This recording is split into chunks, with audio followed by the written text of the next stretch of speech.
Томик. Ты постійно, да? Куда я, туда и ты, да? Любишь хозяина, да? М? А, Томик.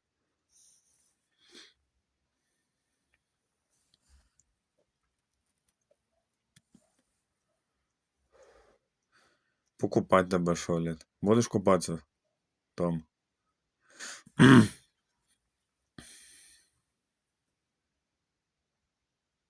Надо покупатися тобі, Томик. Бо бачиш, вже давно не купався ж.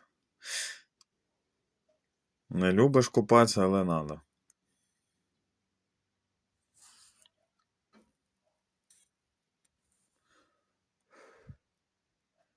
Кс.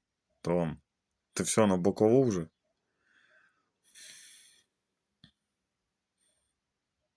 М? Томик, ти чуєш мене? Алло. Кс. Томик. Ти що, тебе вже вирубило вже, чи що?